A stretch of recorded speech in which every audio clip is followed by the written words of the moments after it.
저는 올해 75입니다. 20살에 시집와서 지금까지 꼬박 55년을 이 집에서 살았어요. 아침마다 남편 얼굴을 보며 하루를 시작했습니다. 그 사람 비위를 맞춰가며 하루하루를 버텨왔어요. 지금 생각해보니 참 이상한 일이었어요. 제가 언제부터 그 사람의 기분에 따라 하루가 좌우되는 삶을 당연하게 여기게 되었는지 모르겠습니다. 새벽 5시에 일어나서 밥을 지었어요. 그 사람이 좋아하는 된장찌개, 김치찌개, 순두부찌개. 매일 다른 찌개를 끓였습니다. 그런데 조금이라도 간이 맞지 않으면 상을 확 뒤엎어버리곤 했어요. 이게 뭐야? 짜기만 하고! 하면서 그릇들이 바닥에 깨지는 소리가 났습니다. 저는 무릎 꿇고 깨진 그릇 조각들을 주워 담으면서도 죄송해요. 다시 해드릴게요 라고 말했어요. 처음에는 화가 났습니다. 20살 새댁이었으니까요. 그런데 시어머니가 그러셨어요. 우리 아들은 원래 예민해. 내가 잘못한 거야. 시집온 여자가 밥도 제대로 못하면 어떡하니? 그때부터였나 봐요. 제가 잘못했다고, 제가 더 잘해야 한다고 생각하게 된 게요. 그 사람은 자기 일은 절대 하지 않았어요. 양말 하나 벗어놓으면 그대로 거기 놔두고 신문 읽고 나면 온 방에 흩어놓고 화장실 변기 뚜껑도 안 덮어놓고 모든 게 제 몫이었습니다. 당신이 좀 치우시면 안 될까요? 라고 한두 번 말했더니 일하느라 피곤한데 집에 와서도 일해야 하나? 그럼 당신은 뭐 하는 거야? 라고 화를 내더군요. 그래서 입 다물고 살았어요. 그 사람 뒤치다꺼리 하는 게 제 일이라고 생각했습니다. 친구들 만나는 것도 맘대로 할 수 없었어요. 또 어디 나가려고 해? 집안일은 언제 하고? 이런 식으로 말하면 저는 그냥 안 나가는 게 편했어요. 싸우기 싫어서요. 그러다 보니 친구들과도 점점 멀어졌습니다. 전화 와도 바빠서 못 나가겠다고 핑계를 대다가 나중엔 아예 연락이 끊어졌어요. 제 취미도 없었어요. 뭔가 하려고 하면 그런 쓸데없는 일할 시간에 집안일이나 해? 라고 했거든요. TV 보는 것도 그 사람이 보고 싶어 하는 프로그램만 봤습니다. 제가 보고 싶은 드라마가 있어도 그 사람이 뉴스 본다고 하면 채널을 바꿔줬어요. 돈 쓰는 것도 마음대로 할 수 없었어요. 제가 옷 하나 사려고 해도 또 옷이야? 집에 있는 옷도 많잖아. 이런 식이었어요. 그런데 그 사람은 자기가 입고 싶은 옷, 먹고 싶은 음식, 필요하다고 생각하는 건 망설임 없이 샀습니다. 아이 키우는 것도 혼자였어요. 우리 아들이 밤에 울면 시끄럽다. 고 화내고 아프면 어떻게 키우는 거야? 라고 저를 탓했습니다. 아들 학교 행사에도 거의 안 나갔어요. 그런 건 엄마가 하는 거지. 라면서요. 그렇게 살았습니다. 55년 동안요. 아들이 자라면서 가끔 물어봤어요. 엄마, 아빠가 왜 맨날 엄마한테만 화내요? 그럴 때마다 저는 아빠가 일 때문에 힘드시니까 이해하자 라고 말했습니다.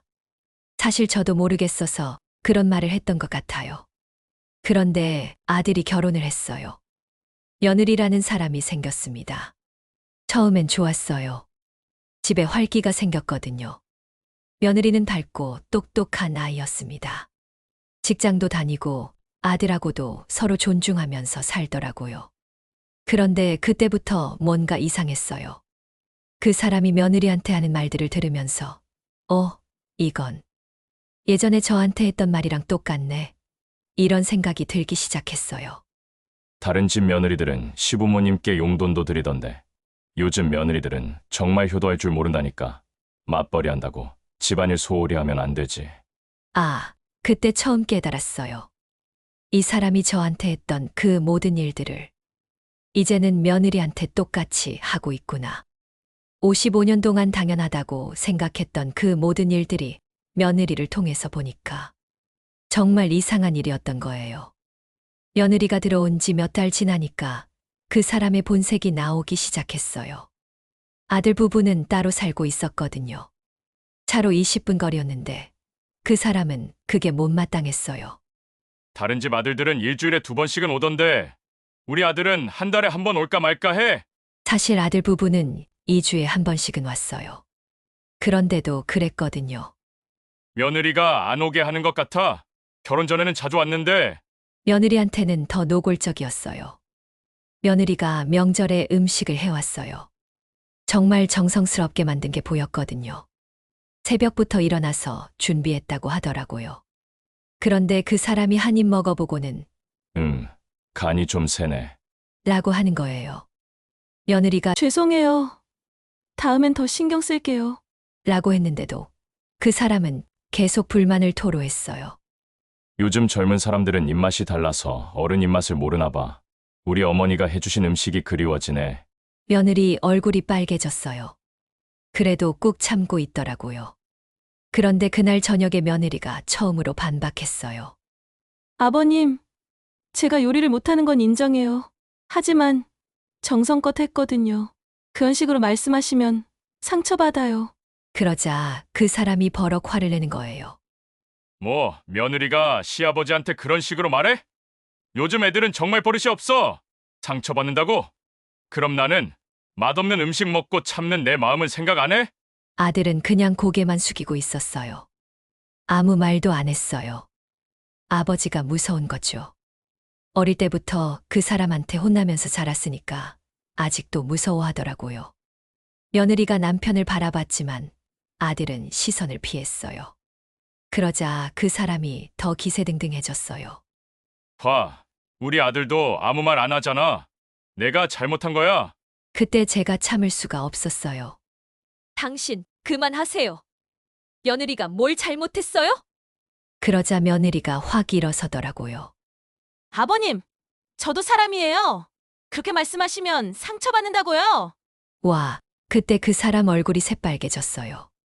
지금까지 며느리한테 그런 말 들어본 적이 없었거든요. 뭐라고? 감히 시아버지한테? 그런데 며느리가 물러서지 않았어요.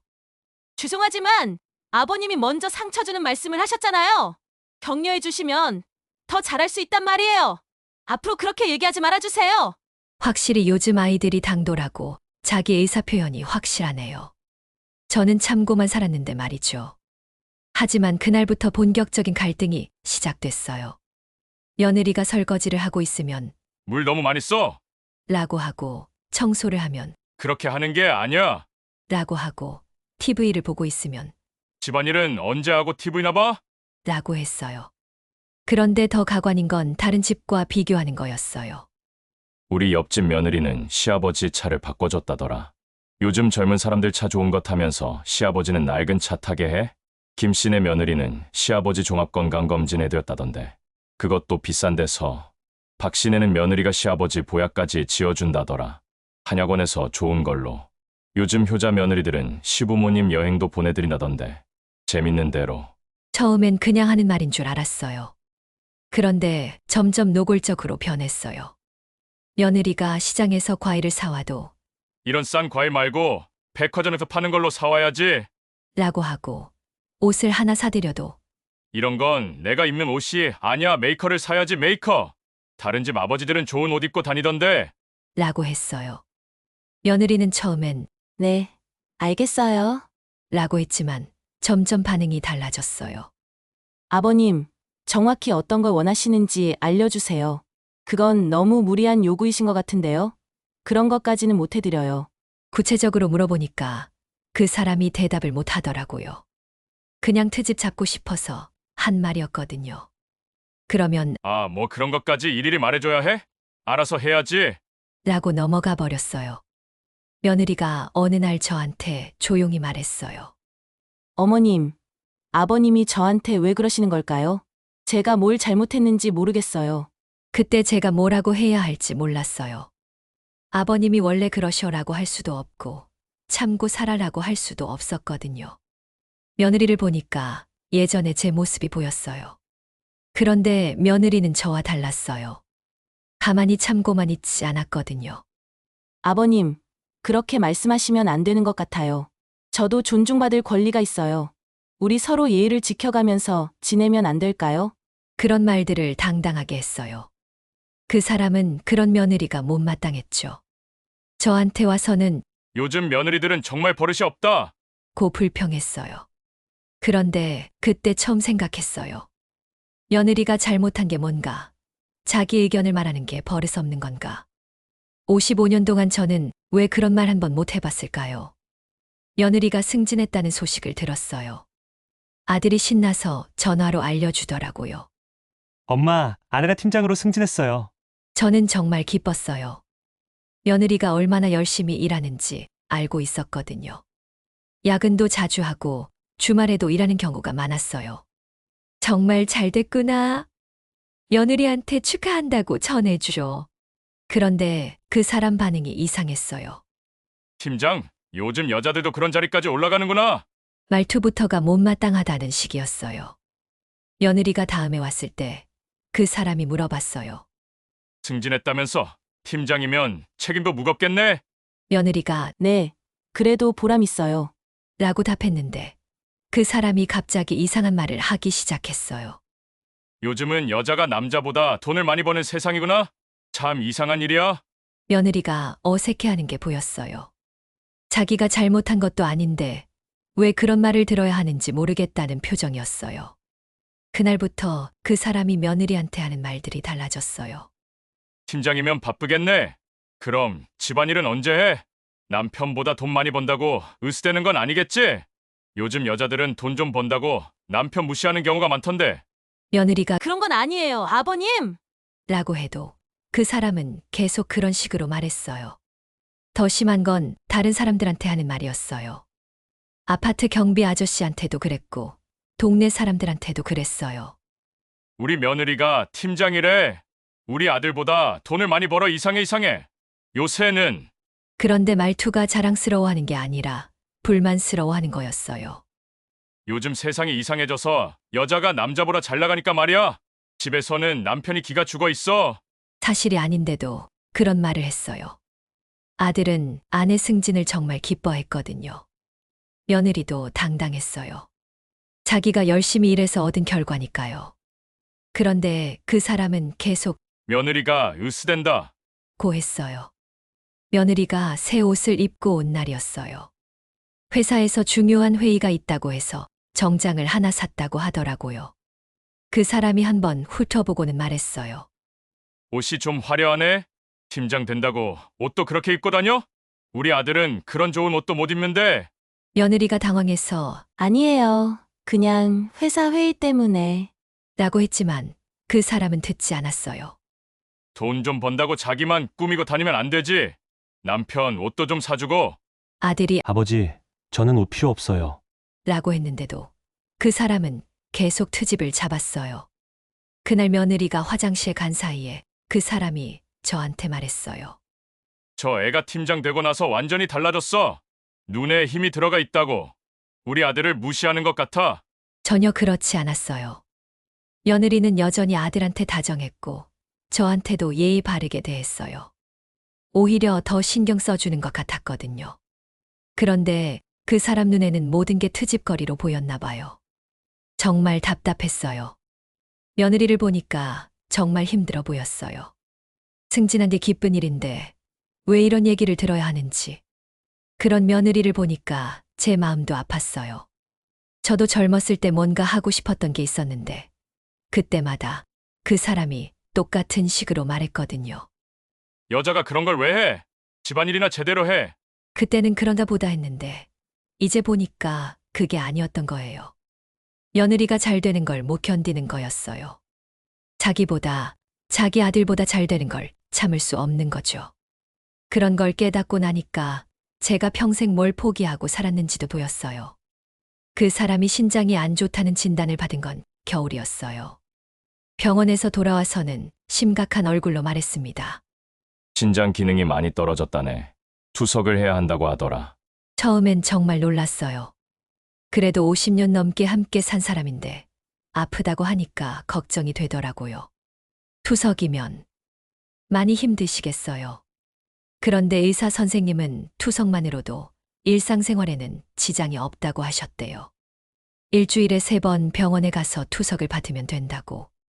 그런데 그 사람이 그게 싫었나 봐요. 일주일에 3번씩 병원에 가야 한다니. 이게 무슨 삶이야? 시간도 오래 걸리고 불편하고. 그러면서 이식 얘기를 꺼내기 시작했어요. 언제부터 그러셨어요? 증상은 없었어요? 그런데 그 사람 대답을 들어보니까 더 화가 났어요.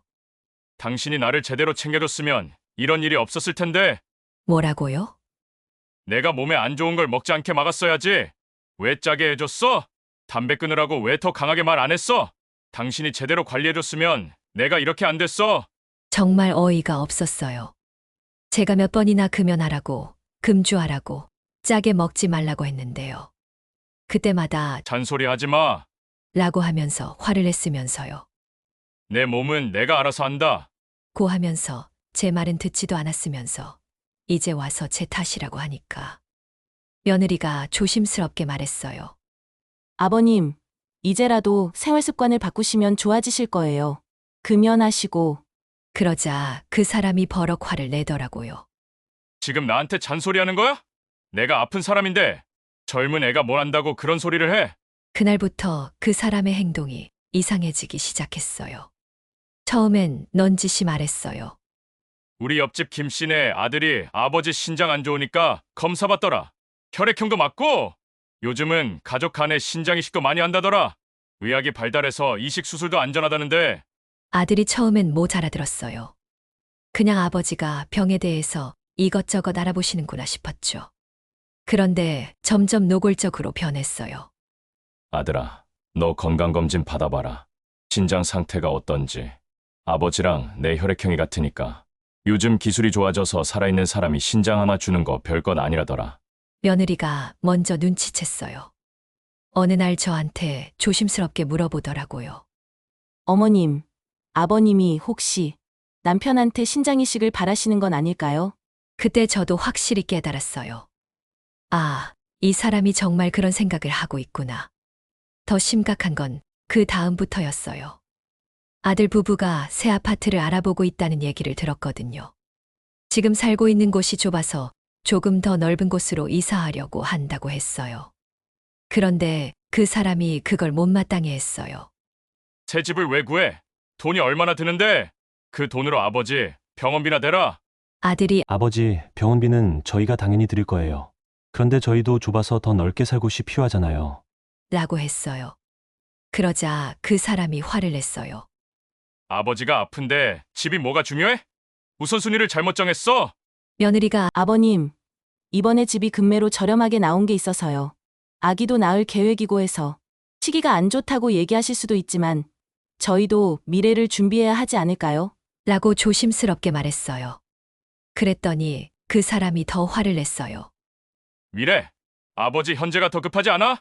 자식이 부모보다 자기 미래가 중요하다는 거야? 그때부터 본격적인 압박이 시작됐어요.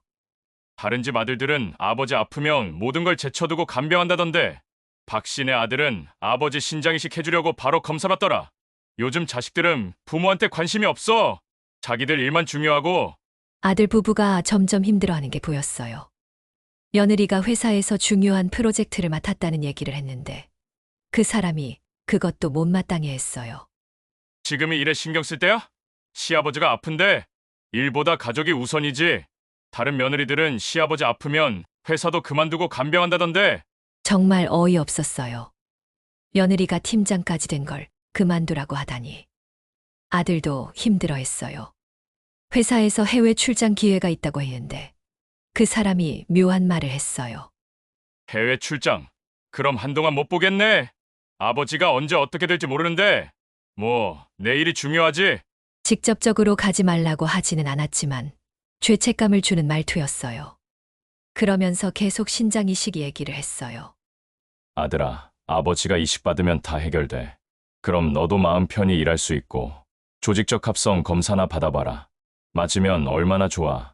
사는 사람은 별 지장 없다고 하더라. 신장 하나로 잘 살아. 아들이 그런 말을 계속 듣다 보니까 마음이 약해졌나 봐요. 어느 날 조용히 말하더라고요. 엄마, 저 병원에서 조직적 합성 검사 받아봤어요. 정말 깜짝 놀랐어요. 뭐, 너 왜 그런 검사를? 아버지가 너무 힘들어 하시는 것 같아서 혹시 제가 도울 수 있는 방법이 있나 싶어서요. 며느리가 그 얘기를 듣고는 펄쩍 뛰었어요. 안 돼요. 절대 안 돼요. 당신 몸에 무슨 일이 생기면 어떡해요? 아버님이 그렇게 위험한 걸 요구하시다니. 며느리가 결사반대하는 걸 보니까 그 사람이 더 화를 냈어요. 위엄, 아버지 목숨보다 남편이 더 소중하다는 거야? 며느리가 남편 말려서 효도 못하게 하는구나. 그날 밤 아들 부부가 집에 간 후에 그 사람이 말했어요. 며느리가 아들에게 잘못 세뇌시키고 있어.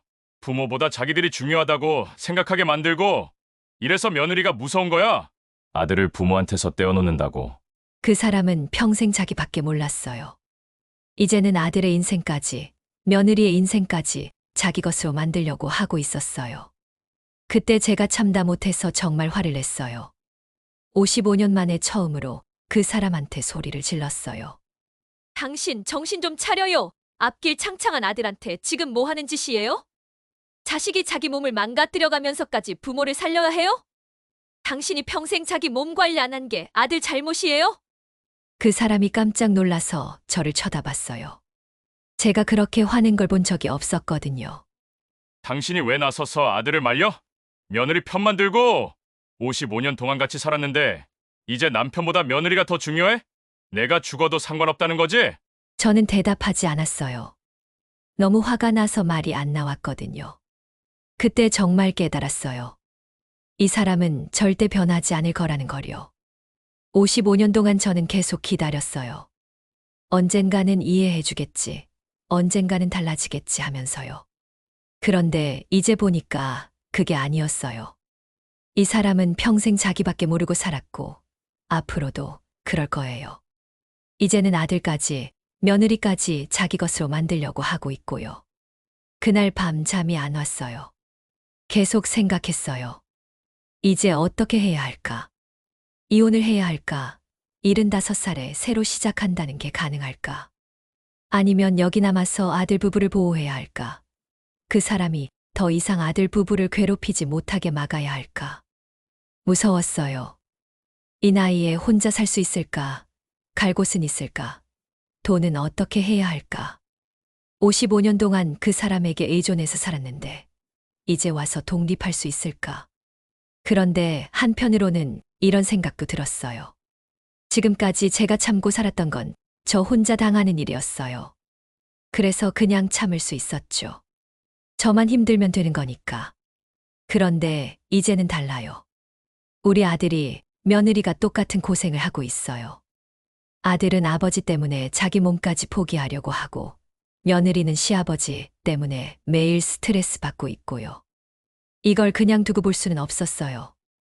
다음 날 아침 며느리가 전화를 했어요. 어머님, 죄송해요. 어제 제가 너무 흥분해서. 아니야, 며느리야. 내가 당연한 말 한 거야. 어머님, 저 정말 모르겠어요. 남편이 아버님 때문에 너무 힘들어해요. 검사 결과 나오면 정말로 수술하려고 하는 것 같아요. 어떻게 말려야 할지. 며느리 목소리가 떨리고 있었어요. 정말 절망적이구나 싶었어요. 그때 결심했어요. 며느리야, 걱정하지 마. 내가 막을게. 어머님? 내가 아버님한테 확실히 말할게. 더 이상 그런 말 하지 말라고. 며느리가 조심스럽게 물어봤어요. 괜찮으세요? 아버님이 화내실 텐데. 괜찮아. 이제 더 이상 참을 수 없어. 그날 저녁 그 사람이 또 아들한테 전화를 했어요. 검사 결과 언제 나와? 빨리 알아봐라. 다른 사람들은 기다리는 시간이 길다는데 가족이면 바로 할 수 있잖아. 제가 전화기를 빼앗았어요. 당신 그만해요. 뭐, 아들한테 더 이상 그런 말 하지 마세요. 그 사람이 화를 냈어요. 당신이 뭔데 나서서? 저는 아들 엄마예요. 내 아들이 망가지는 걸 가만히 볼 수 없어요. 투석만으로도 충분히 살 수 있다고 의사가 말했잖아요. 왜 굳이 아들 몸을 망가뜨리려고 해요? 그건 불편해서. 불편한 게 뭐가 문제예요? 아들이 위험해지는 것보다 당신 편의가 더 중요해요? 그 사람이 버럭 소리쳤어요. 당신이 뭘 안다고? 아픈 사람 마음을. 알아요. 55년 동안 당신 때문에 제가 얼마나 아팠는지 아니까? 뭐라고? 당신은 평생 자기밖에 몰랐어요. 저는 그냥 참고 살았어요. 제가 참으면 되는 거니까. 그런데 이제는 우리 아들까지 그런 고생을 시키려고 하잖아요. 그건 안 돼요. 그 사람이 어이없다는 표정으로 저를 봤어요. 당신이 언제부터 그렇게 말이 많아졌어? 저도 사람이에요. 그리고 우리 아들도 당신 소유물이 아니에요. 아들은 자기 인생을 살 권리가 있어요. 그때 깨달았어요. 제가 지금까지 왜 이런 말을 못했을까요? 무서워서였어요. 혼자 남겨질까봐, 버려질까봐 무서워서 계속 참았던 거예요. 그런데 이제는 다른 게 더 무서웠어요. 우리 아들이 저와 똑같은 삶을 살게 되는 게 더 무서웠어요. 그 사람이 말했어요. 그럼 어쩌자는 거야? 나보고 죽으라는 거야? 투석 받으시면 돼요. 의사가 그걸로 충분하다고 했잖아요. 불편하다고? 불편한 걸 감수하세요. 다른 사람들도 다 그렇게 살아요. 도와드릴게요. 병원 모시고 다니는 것도 간병하는 것도 다 할게요. 그런데 아들한테는 손대지 마세요. 그날 밤 그 사람이 말했어요. 당신 변했어. 예전 같지 않아. 네, 변했어요. 이제 더 이상 당신 마음대로 안 될 거예요. 그 말을 하고 나니까 속이 시원했어요. 다음 날 아들한테 전화했어요. 아들아, 검사 결과 어떻게 나왔니? 아들이 한참 말이 없더니 조용히 말했어요. 엄마, 가능하다고 나왔어요. 가슴이 철렁 내려앉았어요. 그래서 아버지가 네. 수술 날짜 잡자고 하세요. 그 순간 정말 절망적이었어요. 그날부터 그 사람의 압박이 더 심해졌어요. 이제 핑계 댈 게 없지? 검사도 통과했는데 빨리 수술 날짜나 잡자. 늦어질수록 내 몸이 더 안 좋아져. 다른 사람들은 다 기다리는데 우리는 바로 할 수 있잖아. 아들이 망설이는 걸 보면서도 계속 압박했어요. 아들아, 아버지 살리는 게 자식 도리지. 내가 건강하니까 가능한 거야. 하늘이 준 기회야. 며느리는 완전히 절망에 빠졌어요. 어머님, 어떻게 해야 해요? 남편이 수술하겠다고 해요. 말려도 듣지 않아요. 아버님이 계속 압박하시니까. 그때 정말 한계였어요. 이제는 정말 지긋지긋했어요. 이 사람과 같이 있으면 평생 이런 일이 계속될 거예요. 아들도 며느리도 손자 손녀들도 모두 이 사람의 희생양이 될 거고요. 이혼을 해야 하나? 이 나이에 새로 시작할 수 있을까? 갈 곳도 마땅치 않고 돈도 없는데. 그런데 한편으로는 이런 생각도 들었어요. 내가 이 집을 떠나면 아들 부부는 어떻게 될까? 그 사람을 막아줄 사람이 없으면 아들은 정말로 수술을 받게 될 거예요.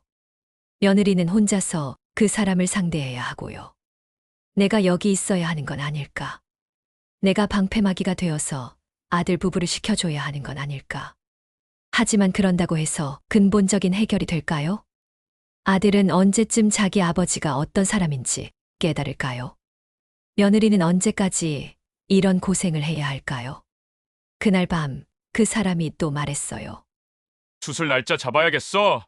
다음 주에 병원 가서 상담받자. 아들한테도 미리 얘기해둬. 회사에 휴가 신청하라고. 저는 대답하지 않았어요. 마음속으로 계속 생각했어요. 이혼을 할까, 남을까? 떠날까, 남아서 싸울까? 도망칠까, 지켜줄까? 아직 답을 못 찾겠어요. 하지만 한 가지는 확실해요.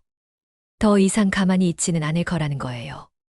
어떤 선택을 하든 이제는 제가 결정할 거예요.